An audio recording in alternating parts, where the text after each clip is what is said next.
안녕하셨어요. 우리 GPS 신앙 강좌 두 번째 시간입니다. 계속해서 아우구스티누스의 고백록을 다루고 있는데요. 우리가 지난 시간에 어거스틴의 생애 그리고 고백록에 대한 전체적인 개론에 대해서 함께 생각해 봤습니다. 오늘은 그 두 번째 시간인데요. 제가 두 번째 시간의 강의 제목을 이렇게 한번 잡아봤어요. 하나님을 사랑하라. 그리고 그대가 원하는 것을 무엇이든 하라라고 이렇게 정했습니다. 사실은 이 말은 제가 한 말이 아니고 아우구스티누스가 했던 말입니다. 어거스틴의 전 삶을 하나로 요약한다라고 이렇게 말한다면 사랑이라고 말할 수 있습니다. 그런데 어거스틴이 예수님을 알기 전에 세상의 것들을 많이 사랑했죠. 그래서 나중에 회심을 하고 참 사랑, 이 세상의 참된 사랑이 하나님에 대한 사랑이다라는 것을 깨닫고 나서 하나님을 사랑하면 무엇이든지 하라라고 이렇게 말을 했던 것이죠. 이 제목을 잘못 오해하면 방종하고 뭐 내 마음대로 해도 된다 이렇게 오해할 수 있는데 아우구스티누스의 삶의 과정 속에서 이 진정한 사랑의 대상이 누구인가라는 것을 가르쳐 주는 말입니다. 어거스틴의 전체 삶을 사랑으로 요약할 수 있다면 어거스틴이 청년기에 빠졌던 사랑, 이 첫 번째 사랑은 바로 여인과의 사랑이다라고 이렇게 얘기할 수 있습니다. 육체적인 탐욕에 빠져서 그 사랑을 취한 것이었죠. 제가 나눠드린 유인물의 몇 가지 그 이야기를 고백록에 기록된 어거스틴의 고백을 몇 가지 발췌해 왔습니다. 이런 얘기들이 있죠. 사랑하고 사랑받는 것은 매우 달콤한 일이었고 특히 나를 사랑하는 누군가의 육신을 탐했을 때는 더욱 그러했습니다. 나는 무엇이 사랑이고 무엇이 추잡한 정욕인지 분간할 수 없었습니다. 내 영혼의 교만 때문에 내게 주어진 벌, 즉 죽을 수밖에 없는 몸의 쇠사슬 소리가 땡그렁하게 들려도 나의 귀는 어두워져서 당신을 멀리 떠났습니다. 어거스틴이 육체적인 쾌락, 그 여인을 향한 세상적인 사랑에 깊이 빠져 있을 때 자신의 사랑의 방향이 잘못되고 병들어 있음을 고백록에 말한 구절들을 한번 같이 읽어봤습니다. 이 어거스틴은 카르타고 유학 시절에 이런 육체적인 사랑에 빠졌죠. 한 여인과 살았어요. 그래서 16살이 되던 해에 그 여인과 동거하다가 아이를 낳기도 했습니다. 학생 신분으로 아들을 얻었죠. 그런데 그 어머니인 모니카가 이 결혼을 아주 결사적으로 반대를 했습니다. 이 여인이 이방 여인이었기 때문에도 그랬고 그 당시 기록에 의하면 어머니가 이 여인의 출신 성분을 마음에 들지 않았다라고 이렇게 얘기합니다. 종교가 다른 것뿐만 아니라 그 여인의 가정이 여러 가지로 마음에 들지 않아서 아주 극구 반대를 했다라는 거죠. 그리고 14년 동안의 이 동거 생활이 이어지다가 거의 나이 30이 되어서 어쩔 수 없이 이 여인을 밀라노로 떠나 보내게 됩니다. 그리고 그 외에도 어거스틴은 많은 여성을 찾아다니면서 자신의 외로움을 채우려고 했던 그런 방황하는 시간을 지냈던 것을 보게 됩니다. 이 자신의 공허함과 욕망을 채우려는 그 욕망이 끊임없이 노예가 되어서 세례받기 전까지 그 자신이 이 세상의 것, 특별히 육체적인 쾌락에 깊이 탐닉하고 있었던 어거스틴의 모습을 보여주는 대목이기도 하죠. 우리 가정에서 우리 자녀를 키우는 우리 부모님들, 우리 어거스틴의 삶을 보면서 우리 자녀들에게 조금 더 여유 있고 좀 너그러운 마음을 가졌으면 좋겠다라는 생각을 좀 하게 돼요. 우리 자녀들 중에 16살 되었는데 벌써 아들을 낳고 집을 나간 자녀들 아무도 없지 않습니까? 그런 면에서 보면 우리 자녀들 나중에 어거스틴보다 훨씬 더 훌륭하게 될 가능성이 있는 아이들입니다. 그러니 마음에 조금 여유를 가지시고 좀 더 하나님의 이 아이는 하나님의 자녀다라는 마음으로 자녀들의 미래를 관심 있게 보아주는 그런 우리 부모님들이 되었으면 하는 마음이 있습니다. 이 어거스틴이 그 육체에 대한 사랑이 그의 삶의 이 청년기에 깊이 빠졌던 사랑이라면 이제 청년이 되어서 그는 점점 지혜에 대한 사랑에 눈을 뜨게 됩니다. 우리 지난 시간에 살펴보았던 것처럼 어거스틴이 삶 속에서 이 키케로가 지은 책 호르텐시우스라는 책이 그의 삶에 아주 큰 영향을 끼쳤다라고 이렇게 이야기를 합니다. 호르텐시우스라는 책이 어떤 책인지 지금 남아있지 않아서 우리가 그 내용을 알 수는 없습니다. 그런데 그 책을 읽었던 사람, 어거스틴의 기록이라든지 또 다른 여러 사람들의 기록을 통해서 이 책이 이런 내용이었구나라는 것을 추정할 수는 있죠. 호르텐시우스의 내용은 어떤 내용이었는가? 바로 필로소피아, 이 그리스 말로 지혜에 대한 사랑이라는 뜻을 가진 말인데 바로 철학의 어원이 되는 말이죠.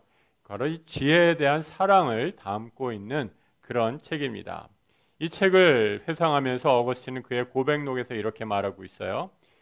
이 호르텐시우스는 내 마음을 아주 바꾸어 내 기도를 나의 주님이신 당신께 향하게 하였고 나에게 새로운 희망과 욕구를 주었습니다. 그러니까 첫 번째 사랑인 여인과의 사랑에 깊이 빠져서 또 그 사랑에 대한 실패로 방황하고 헤매고 갈등하던 어거스틴이 지혜에 대한 사랑, 이 호르텐시우스를 읽고 지식에 대한 새로운 눈을 뜨게 되었다라는 거죠. 이 지식에 대한 사랑을 통해서 점점 그의 삶이 영원한 것, 하나님을 향해 눈을 뜨게 되는 계기가 되었다라고 이렇게 말하고 있는 것을 보게 됩니다. 우리 지난 시간에 변론술이 무엇인지는 간단하게 살펴보았죠. 그 당시 젊은이들이 출세를 위해서 꼭 익혀야 했던 말하는 방법 가운데 하나였다라고 이렇게 말씀드릴 수 있는데 이 변론술의 대가가 암브로시우스라는 주교였다라는 거죠. 물론 이 암브로시우스는 이 변론술을 자신이 말씀을 가르치는데 설교를 하는데 아주 적극적으로 사용을 해서 이 암브로시우스의 설교를 들은 많은 사람이 감화를 받고 그리스도로 개종하는 그런 일들이 있었다고 합니다. 암브로시우스의 설교를 듣고 또 들으면서 어거스틴이 배운 것, 성경에 대해 말씀을 듣게 되고 또 이 말씀을 점점 들으면서 신앙이 그의 마음속에 더 자라가게 되는 것을 경험하게 됩니다. 우리 로마서에도 그 말씀이 있죠. 믿음은 어떻게 해서 자라난다고요? 들음에서 자라난다라고 이렇게 얘기하는데 설교를 자꾸 좋은 설교를 자꾸 듣게 되니까 어거스틴의 마음속에 믿음이 점점 자라가게 됩니다. 자, 아까 말씀드렸던 것처럼 호르텐시우스의 지혜에 대한 사랑, 철학적으로 철학에 대한 지혜에 눈을 뜨게 되고 그 다음에 그 위에 다시 암브로시우스가 가르쳐준 신앙에 눈을 뜨게 되면서 어거스틴은 새로운 신앙의 눈이 열리는 것을 보게 됩니다. 그 당시 어거스틴이 가장 고민하고 있었던 문제 가운데 하나는 바로 세상에 있는 악의 문제였어요. 이 세상을 살아가면서 선과 악이 아주 극명하게 나누어지면서 이 악의 문제를 해결할 수 없어서 어거스틴이 늘 괴로운 날을 보내고 있었다라는 거죠.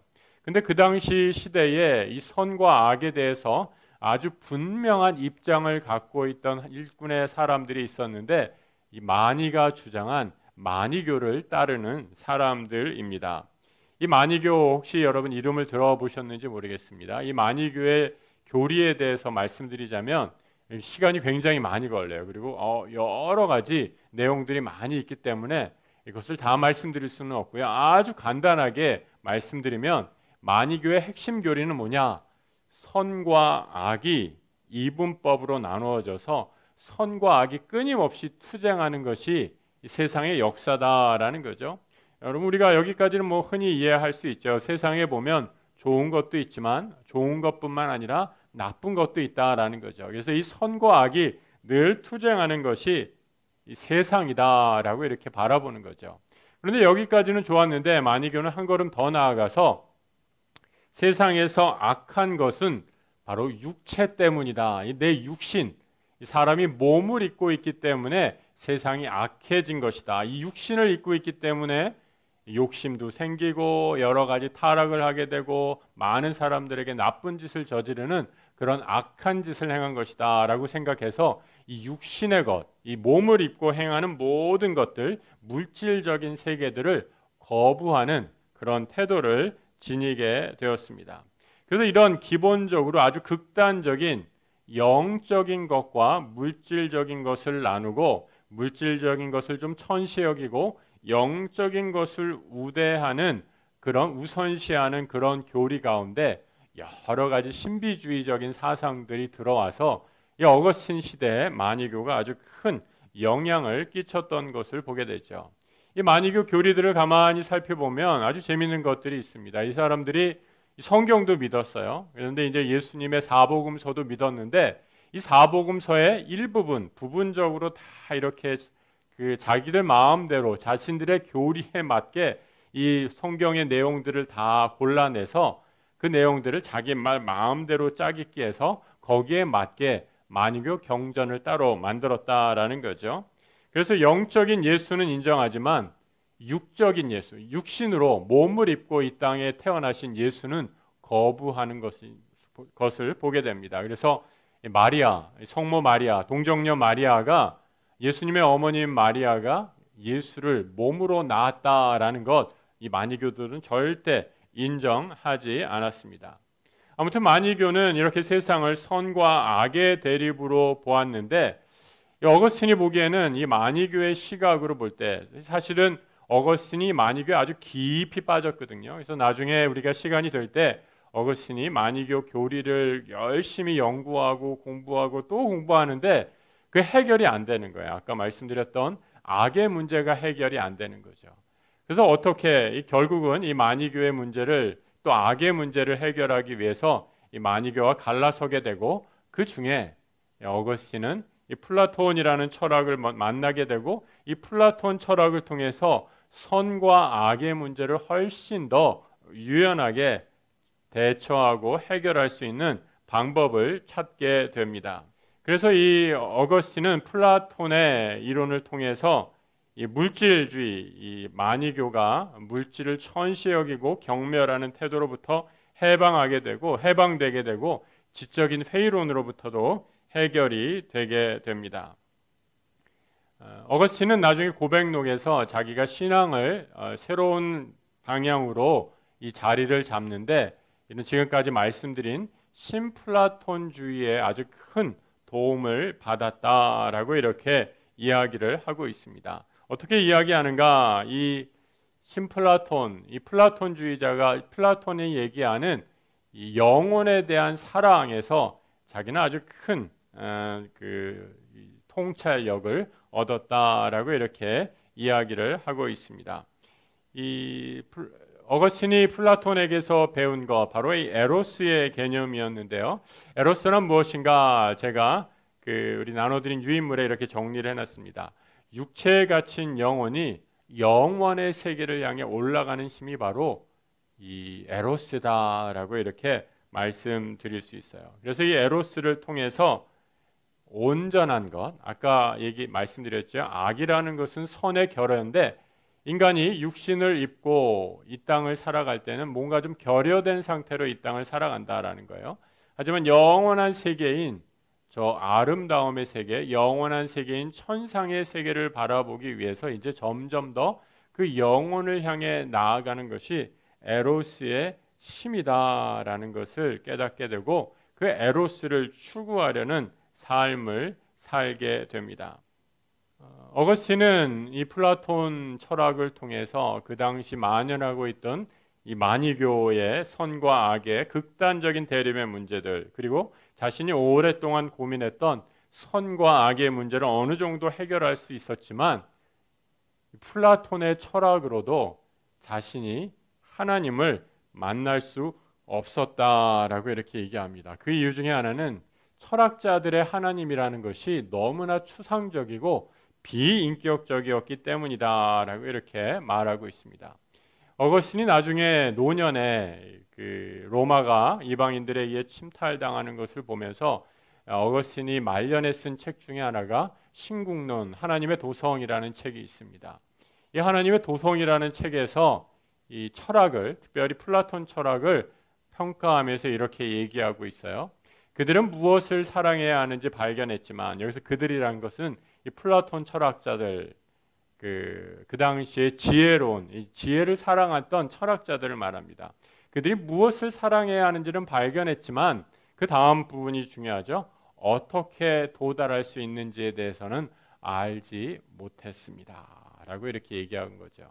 그러니까 어거스틴이 고백록을 쓰면서 자신의 삶을 돌아보할 때 이 청년기 때 삶, 육체적인 사랑에 깊이 빠졌을 때는 자신의 삶이 사랑의 방향이, 대상이 잘못됐다라는 것을 알게 되었죠. 그래서 철학을 통해서 이 육체적인 사랑에서 방향 전환을 했습니다. 방향 전환을 한 건 옳았어요. 그래서 철학이 거기에서는 아주 큰 도움과 큰 길잡이 역할을 했는데, 어거스틴이 지나고 보니 그 철학조차도 내가 이제 하나님 앞에 어떻게 도달해야 되는지 방향은 가르쳐주지만 어떻게, how, 내가 하나님을 만날 수 있는지에 대해서는 아무런 도움이 되지 못했다라고 이렇게 말을 하고 있는 것을 보게 되죠. 그래서 어거스틴은 결국 하나님을 아가페의 사랑을 통해서 만나게 됩니다. 바로 암브로시우스 주교를 만나서 그는 하나님에 대한 사랑을 깨닫게 되죠. 고백록 5권에서 이렇게 말하고 있습니다. 나는 밀라노로 와서 그 도시의 감독인 암브로시우스를 찾아갔습니다.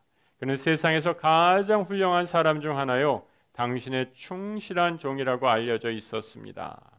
내가 나도 모르게 당신에 의하여 그에게 끌려간 것은 그를 통해 당신에게 이끌려가기 위함이었습니다. 여러분, 얼마나 귀한 고백입니까? 이 어거스틴의 고백을 우리가 쭉 읽고 있으면 우리가 세상에서 누구를 만나고 또 누구와 가르침을 받고 뭐 선생님을 만나고 우리 교회에서 누구를 만나고 세상에서 내가 누구를 만난다는 것, 그것도 하나님의 큰 섭리 안에 있다라는 것을 깨닫게 됩니다. 어거스틴은 그렇게 분명히 고백하고 있죠. 내가 원해서, 내가 출세를 위해서 카르타고에서 밀라노까지 가서 암브로시우스를 만났다라고 착각했지만 돌이켜 보니 뭐라고 얘기하고 있어요? 나도 모르게 당신에 의하여 하나님의 손에 붙들려서 내가 하나님께 더 가기 위해 그를 만났던 것입니다. 모든 것이 다 하나님의 섭리였던 것입니다 라는 것을 배우게 되죠. 어거스틴이 밀라노의 감독 암브로시우스를 만나면서 깨달았던 사랑의 새로운 차원, 그것은 바로 아가페의 사랑이었습니다. 근데 이 어거스틴은 성경을 읽으면서 또 말씀을 들으면서 성경에 있는 아가페의 사랑을 발견하게 됩니다. 이 아가페의 사랑은 사실 구약 성경에는 없는 말이죠. 이 사랑의 개념은 있었지만 아가페라는 단어가 없었죠. 이 아가페 단어는, 아가페라는 말은 성경학자들이 이 70인역을 번역한 사람들이 성경을 번역하면서 시브리말을 헬라어로 번역하면서 새롭게 만든 말이 아가페입니다. 어거스틴은 성경을 읽으면서 또 말씀을 들으면서 바로 이 아가페의 사랑을 발견하게 됩니다. 그 이전에 자기가 젊었을 때의 사랑은 어떤 사랑이었는가? 에로스를 추구하기 위해서. 에로스는 어떤 사랑이에요? 내가 필요한 것을 채우기 위해 어떻게 해서든지 그 결핍을 채우려고 위해 올라가고 내가 애쓰고 힘을 쓰는 그런 모습이 바로 에로스의 사랑이었다라고 얘기할 수 있습니다. 하나님의 사랑은 어떤 사랑이었는가? 나의 부족함, 죄인된 인간의 모습을 채우기 위해서 위에서부터 내려오시는 하나님의 놀라운 사랑을 발견하게 된 겁니다. 이 아가페의 사랑을 경험하고 나서 어거스틴은 세상에 출세하려는 그런 모든 노력을 다 내려놓고 이제 예수 그리스도 안에서 세례를 받을 것을 마침내 결심을 하게 되죠. 그리고 하나님의 사역자로 그의 삶을 드리는 것을 보게 됩니다. 얼마나 그것이, 그래서 어거스틴의 우리 전 삶을 제가 사랑이다라고 이렇게 말씀드렸는데, 그 사랑이, 대상이 첫 번째로는 잘못됐죠. 올바른 대상, 내가 정말 사랑해야 할 것을 바르게 찾는가라는 것이 얼마나 중요한 건지 모릅니다. 어거스틴은 그 사랑의 대상을 자신의 육체적인 쾌락을 쫓아 살았을 때 그 삶이 망가지고 그 삶이 더 공허해졌음을 깨닫게 됩니다. 그리고 다시 지혜에 대한 사랑을 발견하게 되지만 그 지혜도, 세상의 지혜도 그를 향한 온전한 평강, 안식을 줄 수 없었던 것을 깨닫게 되죠. 이 라틴어 가운데 우리 유인물에 있는데요, 큐피디타스라는 단어가 있어요. 큐피디타스라는 말의 뜻은 탐욕이라는 뜻입니다. 여러분, 탐욕의 어원이 뭐냐? 탐욕의 뜻은, 그 말의 진정한 뜻은 이 고백록의 이 어거스틴의 그 정의에 따르면 그릇된 대상을 열망하고 그리워하면 그것이 병든 사랑이고 그것이 바로 탐욕이다라고 이렇게 말하고 있는 것이죠. 어거스틴이 그의 삶 속에서 경험했던 고백적인 내용입니다. 그래서 진정한 사랑을 발견하게 됐을 때 그의 영혼이 새로워지고 이제는 하나님을 향해 영원한 참되신 진리이신 하나님을 향해 나아가게 될 때 그의 영혼이 자유하게 되는 것을 보게 됩니다. 그래서 여러분, 이 강의 주제 제목이 하나님을 사랑하라 라는 거였어요. 그리고 그대가 원하는 것을 무엇이든지 알아라는 건데 이 제목에 있는 의미를 잘 파악하셔야 됩니다. 제가 지금까지 강의했던 것처럼 하나님 믿는 사람, 예수 믿는 사람은 뭐 세상에 뭐라고 하든 하나님이 날 사랑하니까 내 마음대로 해도 돼, 이런 방종의 그런 태도가 아니라 하나님을 사랑한다. 올바른 내가 사랑해야 할 진정한 대상이신 하나님 한 분만을 사랑한다면 그 하나님의 사랑 안에 있을 때 우리는 온전한 그리스도인으로 하나님의 사랑 안에, 하나님의 섭리 안에 있는 삶을 살아가게 된다라는 그런 고백을 어거스틴이 그의 삶 전체를 통해서 고백하고 있는 것을 보게 됩니다. 우리가 지난주에 마무리하면서 마지막으로 어거스틴 그 고백록의 한 구절, 제일 처음에 나오는 구절을 한번 살펴봤는데요. 오늘도 마무리를 그 구절을 다시 한번 조금 더 구체적으로 보면서 마무리하고자 합니다. 한번 같이 한번 읽어보실래요? 제가 위에다 써놨는데요. 한번 같이 읽어보시죠. Magnus est Domine et laudabilis balde. 여러분, 이 라틴어를 전혀 몰라도 아주 잘 읽으셨어요. 이 마그누스라는 거 우리가 이 인칭이다라고 이렇게 얘기하는데 그 헬라어도 그렇고요, 이 라틴어도 그렇고요. 이 라틴어의 단어에는 다 격이 있어요. 이 격이라는 게 뭐냐라는 게 이제 그 어떻게 말을 부르느냐에 따라서 말의 이 조사가 달라지는 거죠. 그래서 제가 그 칸에 써놨는데 이 주격으로 할 때는 우리가 홍길동 이런 이름 앞에는 홍길동은 이렇게 부를 수 있고요. 혹격, 이 부르는 것을 하면 길동아라고 이렇게 부르게 되죠. 속격, 이 소유격이 되면 홍길동의 이렇게 변하게 되는데 대격 하면 홍길동을 이렇게 변하는 것처럼 이 히랍 말도 그렇고요, 라틴어도 그렇고 모든 단어의 그 격별로 단어가 끝 모양이 약간씩 달라지는 것을 보게 됩니다. 그런데 여기서 이 어거스틴이 도미네라는 단어를 쓰고 있죠.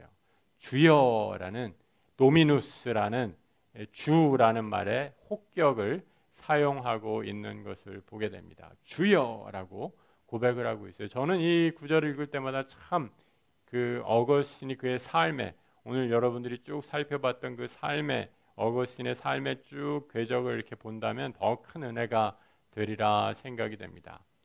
그냥 신이시여라고 이렇게 어거스틴이 부른 게 아니라 주여, 도미네라고 이렇게 부르고 있어요. 그 당시 라틴어에서 신이라는 말이 분명히 있었거든요. 세상에 여러 신들, 데우스라는 말 얼마든지 사용할 수 있습니다. 철학자의 하나님, 철학자의 신들은 데우스에 불과하죠. 그런데 어거스틴은 이제 자신이 인격적으로 만난 주, 그 하나님을 뭐라고 고민하고 있습니까? 도미네, 내 주, 내 하나님, 이렇게 고백하고 있는 것이죠. 그 하나님이 마그누스, 아주 크시다라는 거예요. 단지 크기가 크다라는 게 아니라 우리 하나님이 가치와 존엄하신 면에 있어서도 아주 위대하시고 크시다라고 이렇게 얘기하고 있습니다. 우리 주님은 아주 크시고 위대하십니다라고 이렇게 말씀하고 있죠. 그 다음에 라우다빌리스라고 이렇게 얘기합니다. 라우다레라는 동사에서 파생된 말인데요. 라우다레라는 말은 찬양하다, 찬송하다라는 말이죠. 찬송합니다 하나님. 여기 빌리스라는 말은 그럴만하다, 찬송을 받기에 합당하실 만한 하나님, 이런 뜻입니다. 그리고 발데라는 부사가 붙여서 참으로, 정말 우리 하나님은 참으로 진실로 찬송을 받으실 만한 분입니다. 주님은 위대하시고 참으로 나의 찬양을 받기에 합당하시고도 합당하신 분입니다 라고 이렇게 고백하고 있습니다. 성도 여러분, 지금 코로나로 여러 가지로 얼마나 힘든 상황에 있습니까? 우리 성도들의 삶이 얼마나 하루하루가 척박하고 어려운 상황 가운데 있는지 들을 때마다 참 마음이 아프고 어렵습니다. 함께 기도합니다. 그런데 오늘 어거스틴이 고백했던 이 처음에 믿음의 구절, 이런 힘들고 어려운 가운데서도 주여, 주님은 위대하시고 찬양을 받으실 만한 분이십니다. 이 고백이 우리 안에 늘 있어지기를 축복합니다. 하나님이 나의 유일한 사랑의 대상이시기에, 우리의 사랑의 대상은 세상의 쾌락과 세상의 지식이 아니라 나의 참된 구주 되신 예수 그리스도 한 분이시기에 그 하나님을 바라보며 늘 찬양 받으실 만한 하나님은 참으로 위대하십니다. 그 고백이 우리 안에 늘 있어지기를 기도하겠습니다. 두 번째 강의도 열심히 경청해 주신 모든 분들께 진심으로 감사드립니다. 다음 주에 또다시 만나도록 하겠습니다. 감사합니다.